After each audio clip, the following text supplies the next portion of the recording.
ఈరోజే ఎంతో శక్తివంతమైనటువంటి శుక్రవారంతో కూడిన కార్తీక పౌర్ణమి.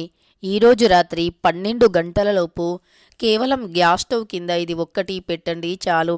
ఇక మీ దశ అనేది తిరిగిపోతుంది. మీకు 4 దిక్కుల నుండి ధనం దూసుకు వస్తుంది. డబ్బుని సంపాదించడానికి ఖచ్చితంగా ఏదో ఒక మార్గం అనేది తప్పకుండా తెరుచుకుంటుంది. అయితే ఈరోజు చాలా పవిత్రమైనటువంటి, ఎంతో ప్రత్యేకమైనటువంటి, ఎన్నో శుభాలను కలిగించేటటువంటి కార్తీక పౌర్ణమి శుక్రవారంతో కలిసి వచ్చింది కనుక ఈరోజు శివపార్వతుల యొక్క అనుగ్రహంతో పాటు లక్ష్మీ కుబేరస్వామి యొక్క అనుగ్రహం, అలానే లక్ష్మీ నారాయణుల యొక్క అనుగ్రహాన్ని పొందటానికి ఎంతో అనుకూలమైనటువంటి రోజు. ఈరోజు మర్చిపోకుండా కేవలం ఈ ఒక చిన్న పరిహారం చేస్తే చాలు. జీవితంలో అన్నీ కూడా అనుకున్నవి అనుకున్నట్లుగా జరుగుతాయి. అదృష్టం అనేది కలిసి వస్తుంది. అంతేకాదు, మనం ఎప్పటి నుండో ఏదో ఒక సమస్యతో బాధపడుతున్నా సరే ఆ సమస్య కూడా తొలగిపోతుంది.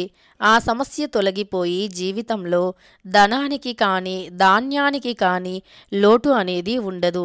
అదృష్టపరంగా, ఐశ్వర్యపరంగా, ఆరోగ్యపరంగా అన్ని విధాలుగా కూడా కలిసి వస్తుంది. కష్టం అనేది అసలు ఉండదు అని చెప్పుకోవచ్చు. అయితే మరి ఈరోజు రాత్రి 12 గంటలలోపు మరి ఏ పరిహారం చేయాలి, అలానే గ్యాస్ స్టవ్ కింద ఏది పెట్టాలి అనేటటువంటి పూర్తి అంశాన్ని ఇప్పుడు తెలుసుకుందాం. కార్తీక పౌర్ణమి అంటే ఎంతో ప్రత్యేకమైనటువంటిది కనుక ఈరోజు ఉదయం సాయంకాలం 2 వేళల్లో ఇల్లుని శుభ్రం చేసుకొని, ఇంట్లో ధూపం వేసుకొని, ఇంటికి మామిడి తోరణాలను కట్టి, ఇల్లుని అందంగా అలంకరించి, తులసి కోటను బంతి పూలతో అలానే ఉసిరి కొమ్మతో అలంకరించాలి. ఈరోజు తులసి కోటకి ఎంతో శక్తులు ఉంటాయి. తులసి కోట దగ్గర చేసే ప్రతి పూజ కూడా ఎంతో మంచి ఫలితాన్ని కలిగింపజేస్తుంది. తులసి చెట్టు లక్ష్మీదేవి యొక్క ప్రతిరూపంగా భావించబడుతుంది. అందుకే ఈరోజు తులసి చెట్టుని, ఉసిరి చెట్టుని ఒకే దగ్గర పెట్టి పూజలు చేస్తూ ఉంటాము. ఉసిరి చెట్టు విష్ణుమూర్తి స్వరూపం, తులసి చెట్టు లక్ష్మీదేవి స్వరూపం కనుక విష్ణుమూర్తి, లక్ష్మీదేవి, లక్ష్మీ నారాయణుల యొక్క అనుగ్రహాన్ని పొందటానికి ఈరోజు తులసి చెట్టుని, ఉసిరి చెట్టుని పూజిస్తూ ఉంటాము.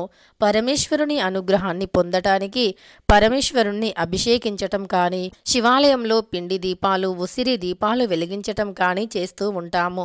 ఈరోజు శివాలయంలో కానీ, విష్ణుమూర్తి ఆలయంలో కానీ ఇలా పిండి దీపాలు, ఉసిరికాయ దీపాలను వెలిగిస్తే ఎంతో శుభం అనేది కలుగుతుంది. అంతేకాదు, ఈరోజు మర్చిపోకుండా మనం గ్యాస్ స్టవ్ని పరిశుభ్రంగా చేసుకోవాలి. గ్యాస్ స్టవ్ని ఎప్పుడూ కూడా పవిత్రంగా భావించాలి. గ్యాస్ స్టవ్ని మనం ఏ పండగ చేసినా, ఏ పూజలు, ఏ వ్రతాలు చేసినా తప్పకుండా గ్యాస్ స్టవ్ని శుభ్రంగా చేసి పూజలు చేస్తూ ఉంటాము. ఎందుకంటే మన జీవితంలో నుండి నెగిటివ్ ఎనర్జీ అనేది తొలగిపోయి పాజిటివ్ ఎనర్జీ అనేది రావాలి అంటే ఖచ్చితంగా గ్యాస్ స్టవ్ని పరిశుభ్రంగా చేసుకోవాలి. గ్యాస్ స్టవ్ అనేది పరిశుభ్రంగా ఉంటేనే మన జీవితంలో నుండి నెగిటివిటీ అనేది తొలగిపోతుంది. మనకు అదృష్టం అనేది కలిసి వస్తుంది. అదృష్టం అంటే మన జీవితంలో అన్నీ కూడా అనుకున్నవి అనుకున్నట్టుగా జరిగి, చేతి నిండా పని ఉండి, సంపాదించుకునేంత తెలివి ఉంటే అదే అసలైన అదృష్టం అని చెప్పుకోవచ్చు. అలాంటి అదృష్టకరమైనటువంటి జీవితాన్ని గడపాలి అంటే ఖచ్చితంగా మర్చిపోకుండా ఈరోజు ఈ యొక్క చిన్న పరిహారం చేస్తే చాలు. గ్యాస్ స్టవ్ని సాక్షాత్తు లక్ష్మీదేవి స్వరూపంగా భావిస్తూ ఉంటాము.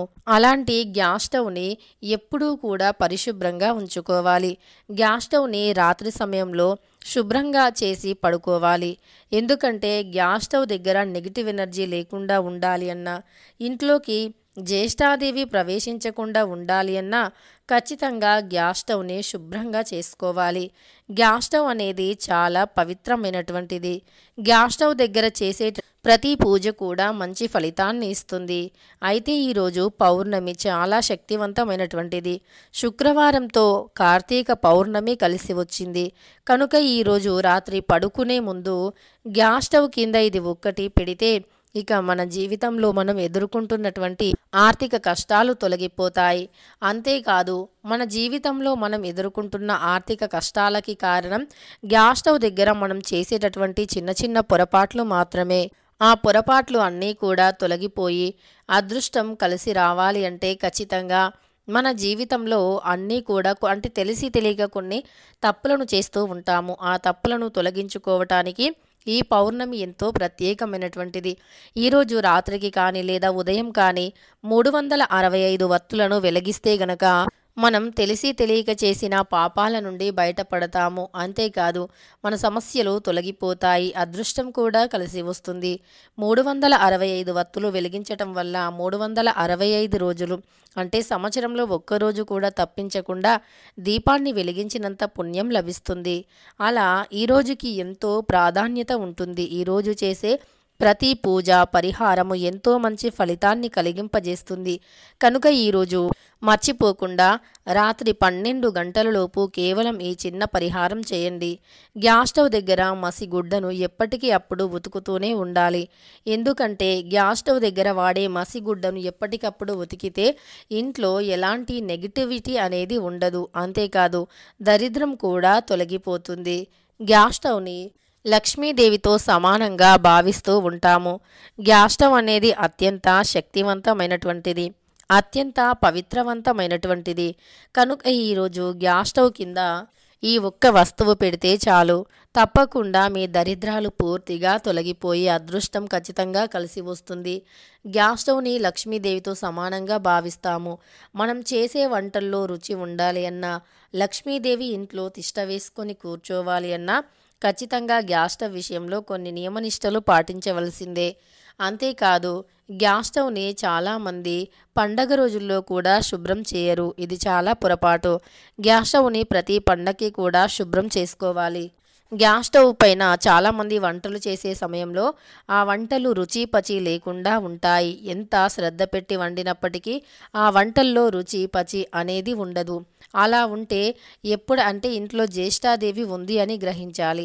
అలా మనం ఎప్పుడైనా సరే ఎంత కష్టపడినా సరే మనం తినే తిండి అనేది తృప్తికరంగా ఉండాలి. అప్పుడే మనం చేసిన అంటే కష్టాన్ని కూడా మర్చిపోయి హాయిగా భోజనం చేయగలుగుతాము. అది కూడా ఒక అదృష్టమే అని చెప్పుకోవచ్చు. అలా మనకు ఎప్పుడూ కూడా ఇంట్లో రుచికరమైన వంటలు ఉంటే అక్కడ లక్ష్మీదేవి ఉన్నట్టు అర్థం. అలానే ఎప్పుడైతే ఇంట్లో మన వంట చేసినప్పుడు ప్రతిసారి మాడిపోవటం కానీ లేదా రుచి పచి లేకుండా ఉండటం కానీ ఇలా ఉంటే అక్కడ జ్యేష్ఠాదేవి ఉంది అని గ్రహించుకోవాలి. ఇక ఈరోజు రాత్రి 12 గంటలలోపు తప్పకుండా తులసిని పూజించిన అంటే తులసి చెట్టుని పూజించిన తర్వాత ఇంటి ప్రధాన ద్వారానికి ఎడమవైపున దీపాన్ని వెలిగించిన తర్వాత గ్యాస్ స్టవ్ని శుభ్రం చేయాలి. వంట చేసిన మరకలు ఏవైనా ఉంటే అవన్నీ కూడా శుభ్రంగా తొలగించాలి. తప్పకుండా గ్యాస్ స్టవ్ని పరిశుభ్రంగా ఉంచి మాత్రమే ఈ పరిహారం చేయాలి. అలానే గ్యాస్ స్టవ్ కింద ఎలాంటి మరకలు లేకుండా, గ్యాస్ స్టవ్ పైన మరకలు లేకుండా గ్యాస్ స్టవ్ వెనకాల ఉండే గోడను కూడా శుభ్రం చేసుకొని ఈ పరిహారాన్ని చేయాలి. ఈ పరిహారాన్ని రాత్రి పడుకునే ముందు మాత్రమే ఈ పరిహారాన్ని చేయాలి. ఇక ఈ పరిహారాన్ని చేశాక మళ్ళీ వంటగదిలోకి రాకూడదు. ఈ పరిహారం కోసమని ముందుగా మీరు ఒక రాగి ప్లేట్ని కానీ లేదా ఇత్తడి ప్లేట్ని కానీ తీసుకోండి. అందులో ఒక తమలపాకుని పెట్టండి. తమలపాకు పైన 2 వక్కలు, కొద్దిగా పసుపు కుంకుమ, ఒక పసుపు కొమ్ముని వేసి దానిని గ్యాస్ స్టవ్ కింద పెట్టండి.